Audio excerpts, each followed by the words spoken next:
Bom, vamos aqui apresentar a estatística, né? A etimologia fala que estatística surge do latim statisticum, collegium, que são assuntos ligados ao Estado, né? E também tem a origem da palavra italiana statista, que significa homem de Estado ou político, e além da palavra alemã Statistik, designando a análise de dados sobre o Estado. Então, nasce da necessidade, principalmente da contagem, né, dos impostos, da tributação, o censo. E aí, o que ela pode ser útil para vocês no campo da pesquisa, né? Então, ela é uma metodologia utilizada para planejar experimentos, coletar dados, organizá-los, resumi-los, analisá-los, modelá-los e interpretá-los, a fim de finalmente fazer inferência. Inferência é concluir algo sobre uma população a partir dos dados que foram obtidos. Também é possível descrever e modelar a variabilidade dos dados e fornecer ferramentas para as tomadas de decisão. Então, a estatística nos permite identificar a variabilidade, né, que seria essa dispersão dos dados, tratar as incertezas, e aí entra os intervalos de confiança, modelar, né, você criar um modelo matemático, estatístico, e aí conseguir fazer, por exemplo, projeções. Mas os métodos estatísticos estão aí divididos na descritiva e na inferência estatística. Na descritiva, você está descrevendo os dados sem fazer uma conclusão direta ou algum teste nesse sentido. Na descritiva, você faz coleta, organiza, classifica, sumariza, analisa e interpreta os dados. Cabe ainda aí uma certa subjetividade, que você vai procurar explorar seus dados e vai numa tabela, num gráfico, tem um olhar especial em relação a um padrão, a um valor que se tornou atípico ou um outlier. Então, a análise exploratória dos dados ainda cabe o último termo aqui, ó, interpretar. Mas na estatística inferencial, a gente tem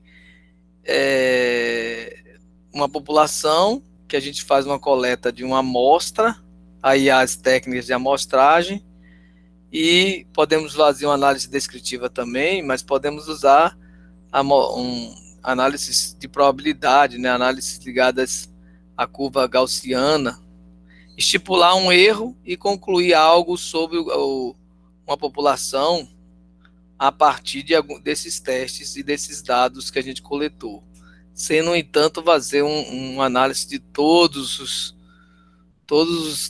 os elementos da população, que praticamente é inviável.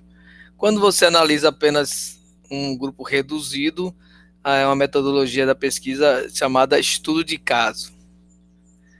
Então, aí nós temos a população, vocês vão ter os parâmetros populacionais, e você vai ter a amostra que vai ter os parâmetros amostrais, né?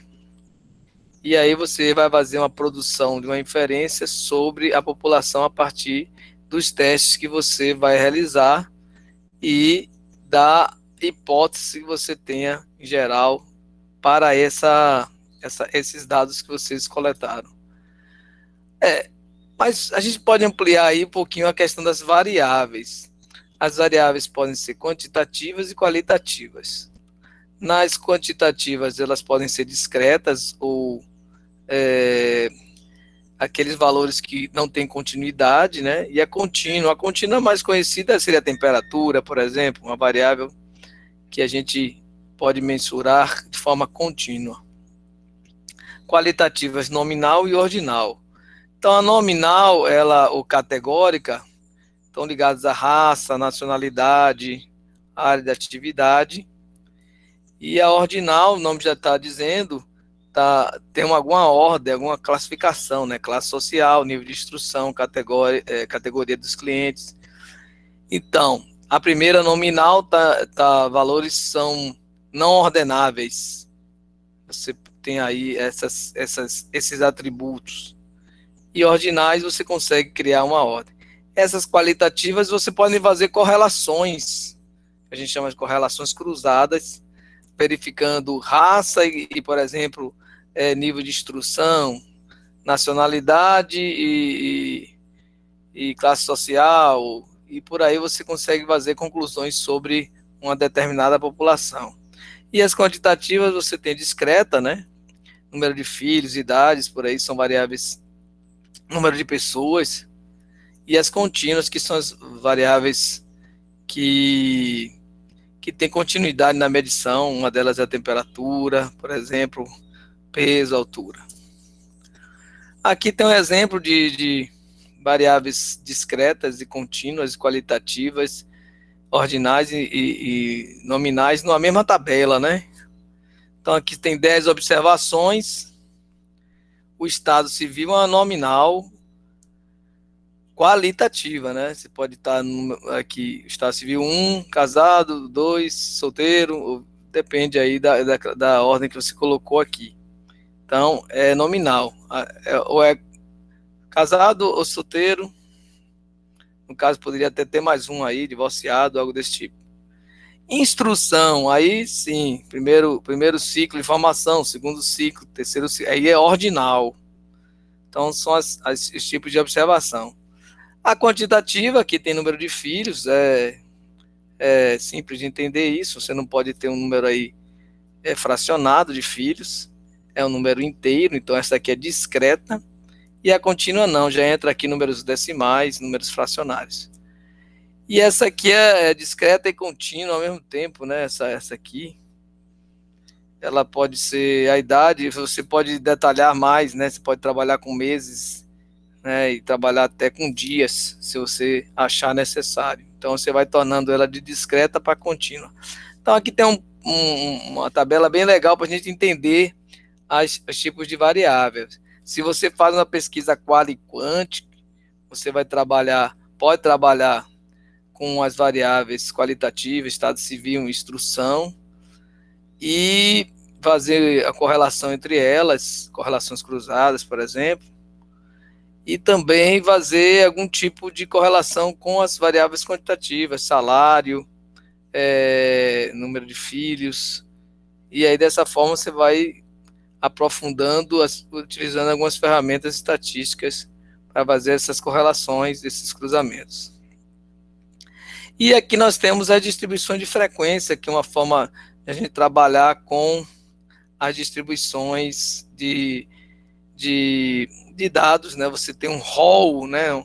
Quantidade de valores relacionados a alguma variável, e você consegue fazer uma tabela de frequências. Por exemplo, estado civil, solteiro, casado. E lembrando que esse aqui é uma variável qualitativa, né? Qualitativa nominal. Mas você tem uma quantidade vinculada a essa variável qualitativa. Então aqui você tem um grupo com 10 pessoas, 6 solteiras, 60%. Instrução também é uma variável qualitativa, mas essa aqui é ordinal. Então você também pode colocar ela numa tabela de distribuição de frequências. E também aqui nessa última tabela, aí já é uma tabela quantitativa, mas sem classes, né? Você colocou aqui 0, 1, sem classes. E eu posso também ter essa distribuição por classe de valores.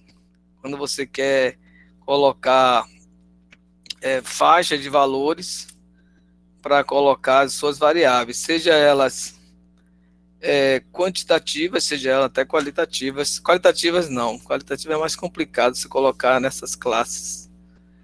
Você coloca mesmo as variáveis quantitativas, como a idade, né? Por aí vai. Aqui tem uma regrinha para criar essas tabelas, né? Que quando o número de dados for menor que 25, 5 classes é suficiente, 5 intervalos de classe.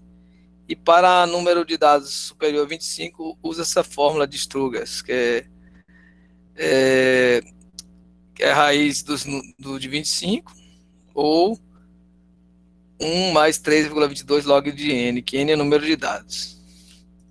Aí você determina o número de classes que você vai utilizar, ou seja, o número de intervalos de classe.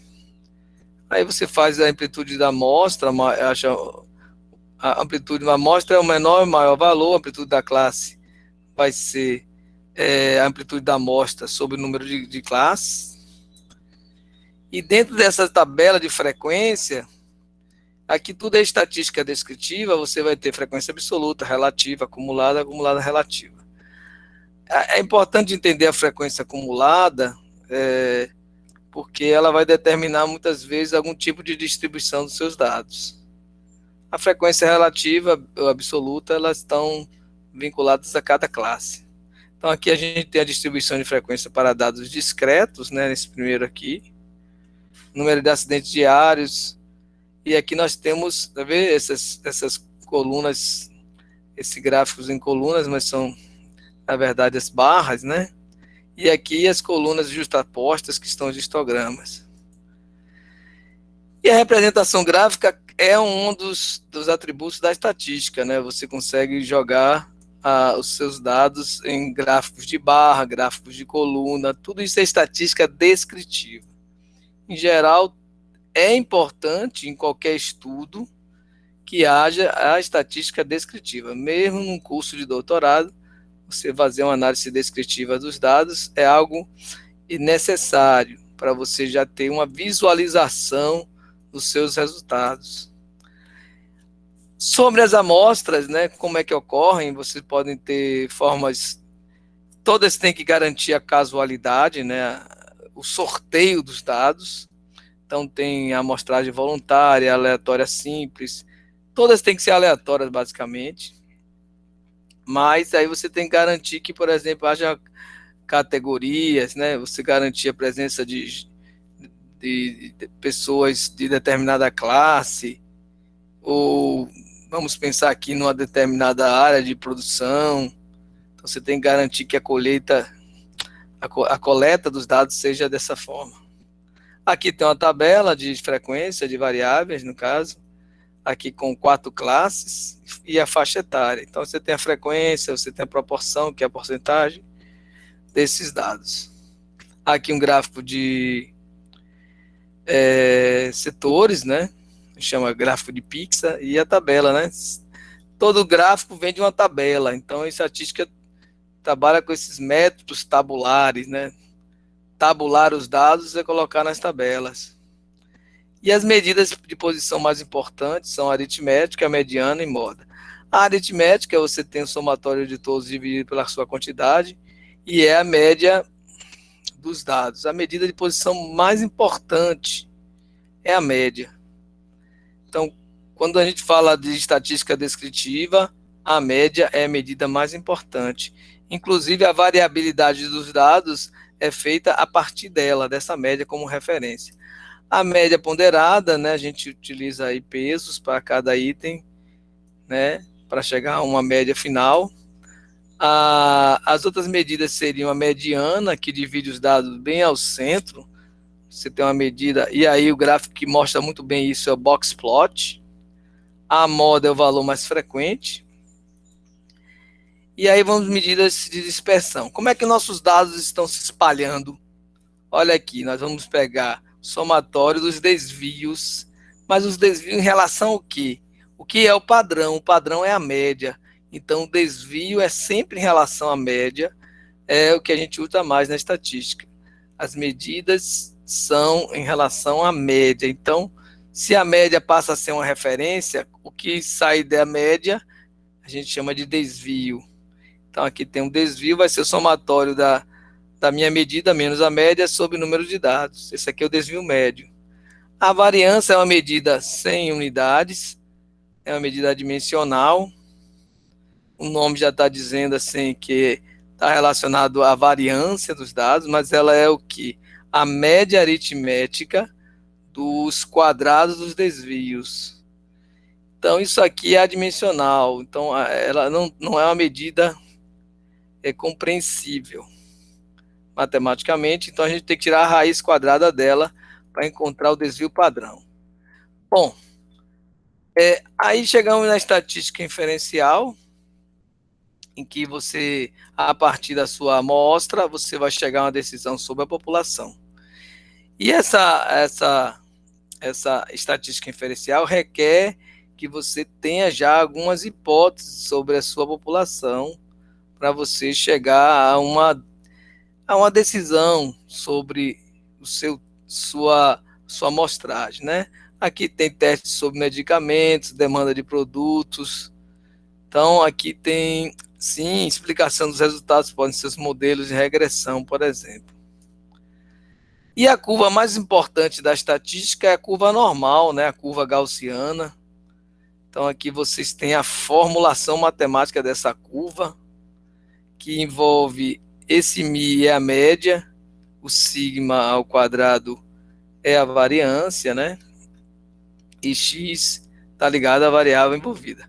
O que nós temos a fórmula? Ó? A fórmula dessa curva de Gauss é 1 sobre sigma raiz de π vezes e elevado a menos x menos a média populacional ao quadrado sobre 2 vezes a variância, sendo que x está entre menos infinito e mais infinito.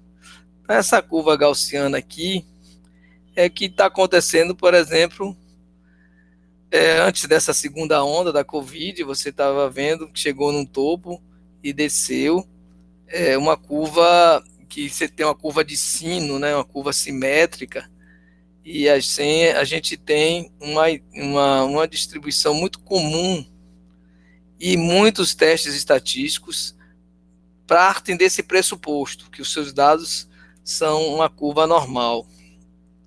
Aqui vocês foram vendo, né, aqui as medições, quando você vai tendendo essas medições ao infinito, a curva fica sinuosa, né, ela passa a ser uma curva gaussiana perfeita. Então a curva de Gauss, né, que foi determinada por Frederico Gauss, né, eles têm essa forma aqui, a notação, né? X apresenta uma curva normal com média, sigma e variância, né? Então, X possui distribuição normal com média, μ e variância sigma quadrado. Então, aqui é a nomenclatura dessa curva. E muitos testes, como eu já disse, são baseados nesse pressuposto, que a minha variável é uma curva normal. Mas tem outras variáveis que não seguem isso, né? A chuva, por exemplo, não segue esse comportamento. Então, a probabilidade de ocorrência de um evento está diretamente ligada aos parâmetros da média da população e da variância ao quadrado, né? A variância, no caso aqui, é o sigma 2. Conhecendo esses valores, considerando dada a variável com distribuição normal e um evento A, podemos calcular a probabilidade de ocorrência de A por meio do cálculo de uma determinada área. Uma fração dessa área aí, você, nesse gráfico aqui, qual é a probabilidade de encontrar alguém acima de 1,95, né? Vou trazer aqui, alguém acima de 1,95. Vai ser exatamente essa área aqui. Uma área bem pequena aqui. Então, esse percentual dessa área aqui, essa área toda vale 100%, essa área vale igual a 1, a área da curva de Gauss vale 1, em porcentagem vale 100. Então, aqui, acima de 95%, já foge até de um desvio padrão aqui, que esperado, né, que das populações, que a média aqui está em torno de 1,75. Então, 1,95, acima disso aqui, são valores acima de uma medida que a gente pode chamar de quartil, pode chamar de percentil. Então, você tem que analisar também medidas separatrizes. Eu quero separar meus dados, eu quero pegar a partir do percentil 90, o que está acontecendo. Então, aqui pode ser um grupo de estudo interessante, como também aqui, né, no início da curva. E esse padrão que está aqui no meio, né, o que a gente espera que seja mais comum acontecer. Então, um desvio padrão em relação à média, dois desvio padrão em relação à média. Um desvio padrão, você vai ter mais ou menos quase 70% dos dados aí dentro. Bom, aqui tem algumas variáveis, reforçando, né, a variável amostral. Nós usamos as letras normais e as gregas para as variáveis populacionais. Então, desvio padrão amostral, desvio padrão populacional. E aqui o carro-chefe de qualquer estatística inferencial é a hipótese, né? O teste de hipótese. Então, você está fazendo sua pesquisa, tem que ter em mente qual é a sua hipótese estatística formulada, né? Isso é baseado nos estudos que você já fez, ou até no seu próprio estudo, né? Mas, em geral, ela é baseada em estudos anteriores ou nas evidências, né, que podem dar suporte a ela. Existe uma hipótese nula, que a gente pode chamar da hipótese principal, né? É sempre aquela que diz respeito ao status quo, né? O que a gente espera, situação que a gente espera, né? E é identificada por H0, o HO. E a alternativa já é o oposto, né? Se a nula, ou a hipótese, eu costumo chamar de hipótese principal, se ela é determinado valor, a alternativa é que ela é maior que aquele valor, diferente daquele valor, por exemplo. Então, existem os tipos de erro de hipótese, né? Quando não rejeitamos uma hipótese, sendo ela falsa, cometemos um erro do tipo 2. E o erro que a gente comete do tipo 1, e a gente vai aceitar com a significância, é rejeitar a hipótese que é verdadeira, né? Rejeitar essa hipótese, é o tipo 1. Então, você faz uma coleta de dados e encontra um determinado valor, ou seu teste comprovou que você, com aqueles dados, você rejeitou a hipótese principal, mas ela era verdadeira. Esse é o tipo 1. Então, esse aí é o nível que a gente considera de aceitação de erro em geral na ciência, que é em 5%, que é cometer o erro tipo 1. Né? Rejeitar uma hipótese apesar de ela ser verdadeira. E aqui nós temos uma visão das regiões da curva de Gauss, né, que você tem os valores críticos, que estão ligadas ao finalzinho das curvas aqui, pode ser valores superiores, valores inferiores, e essa região aqui central é uma região de não rejeição, né? Aqui nós temos uma região em torno de 70% dos dados em que você considera uma certa normalidade, né? Um grande grupo de pessoas está aqui. Você observa que a frequência aumenta, né? A probabilidade aumenta nessa região. E aqui são grupos que são exceções, vamos dizer assim, né? São pouco esperados nos nossos testes. E aí entra o nível de significância que eu estava falando naquela tabela, né? Que é você rejeitar a hipótese principal e ela é verdadeira. Então a gente aceita tomar esse risco como verdadeira. A gente aceita esse risco, né, entre 1, 5 e 10%. Nas questões ligadas a remédios, a gente tem em torno de 10%, medicação, né? Mas nas outros testes, em geral, a ciência considera 5% de significância, né?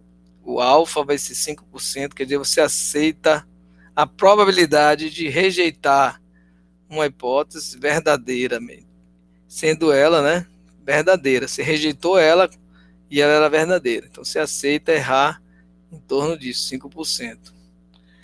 E aí, a partir disso, você tem o que é o p-valor, né, que é o conhecido como nível de significância observado. Então, você vai comparar esse p-valor com o p-valor com o nível alfa, né? E aí você vai fazer o seu teste, né? Se o p-valor, de acordo com cada teste, né, você encontra um determinado p-valor. Se esse p-valor tiver acima da significância, né, você vai recusar, vai aceitar, depende do tipo de teste que você está fazendo. Você vai aceitar a hipótese principal ou vai rejeitar. Então, o p-valor é o nível de significância observado. Você já sabe que a significância que você vai utilizar é em torno de 5%. Em geral, é 5% que a gente utiliza. Aí você encontra um p-valor de 4%. O meu teste diz o quê? Caso o p-valor seja inferior a 5%, eu aceito a hipótese principal. Caso, ou pode ser outra opção, caso seja menor, eu rejeito. Depende do tipo de teste que você está utilizando, mas você vai sempre confrontar o seu p-valor, o valor observado, né, de significância, com o valor que você optou, né? Que em geral a gente utiliza 5%. Então, p-valor a gente calcula, em geral, com as ferramentas estatísticas, com as ferramentas computacionais, como o software R, que é um software de licença livre. E aqui tem a ideia, né?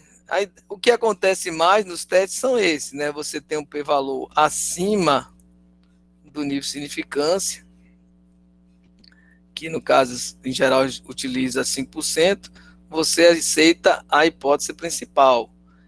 E um p-valor abaixo ou igual ao nível de significância, você rejeita a hipótese principal.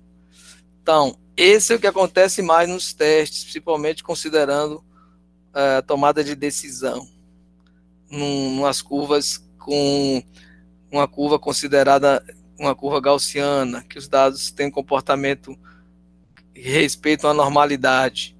Então, o teste estatístico, você vai achar um valor de P, esse valor de P sendo maior do que alfa, aceita a hipótese principal. Lembrando que a hipótese principal, ou hipótese nula, né, ela, em geral, é uma igualdade. E sendo abaixo, você rejeita ela. Então, esse aceitar ou rejeitar depende muito do que você busca na hipótese principal.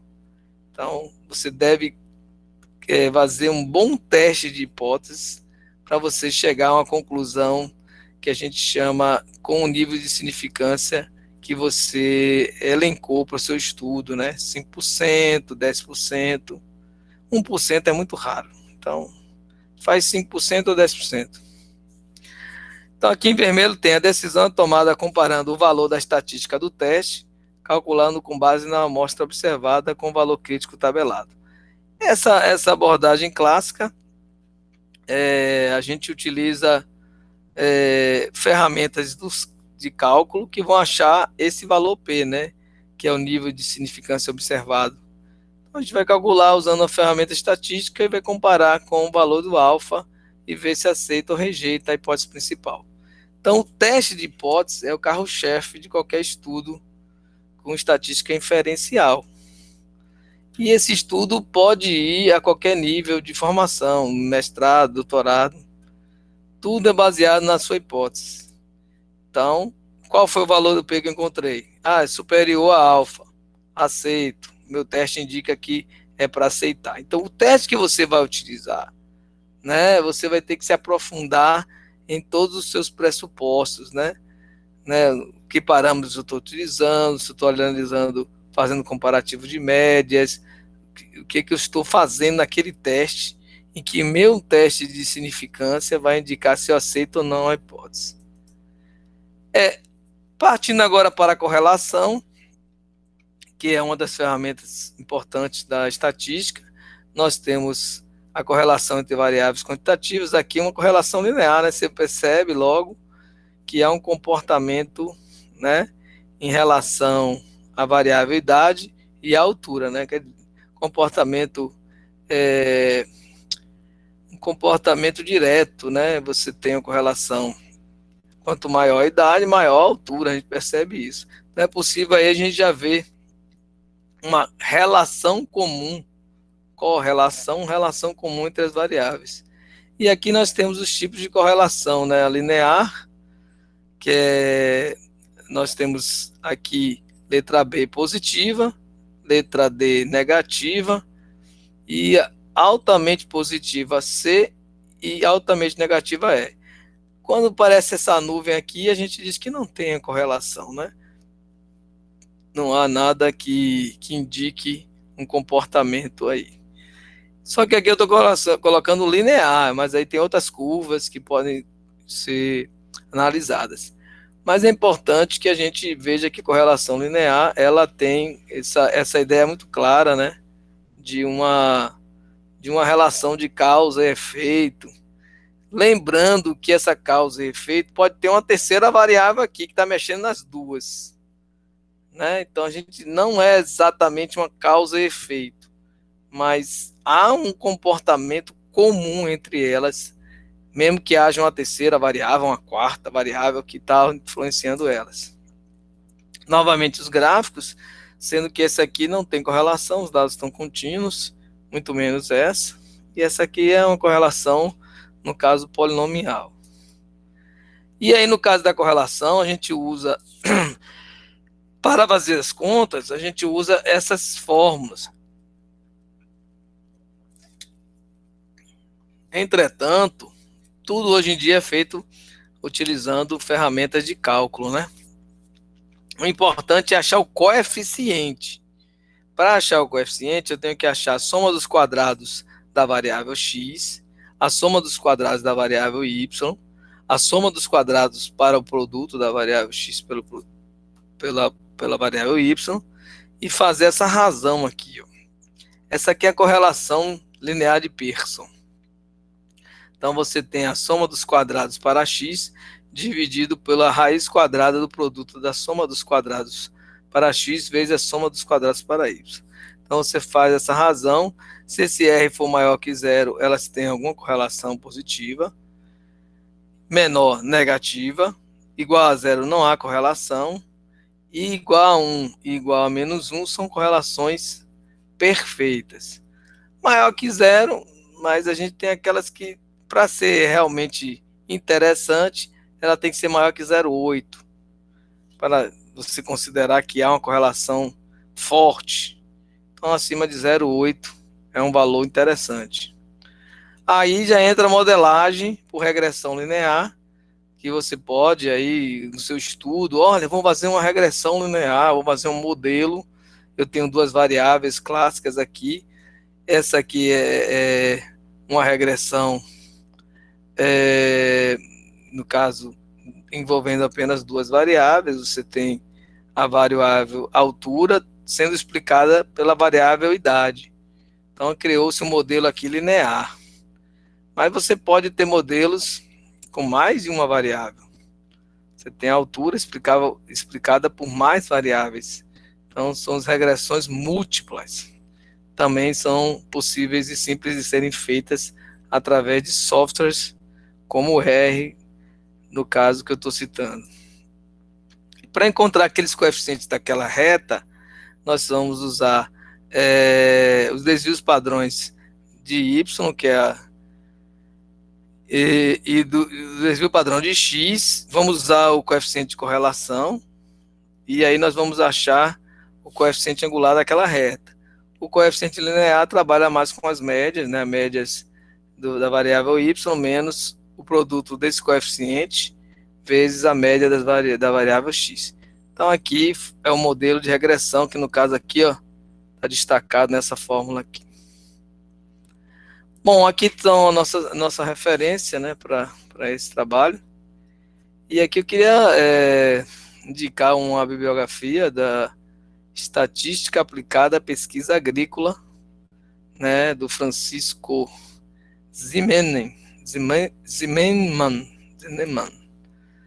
É um livro da Embrapa. Não sei se esse valor permanece aí, mas é uma indicação para a leitura de vocês.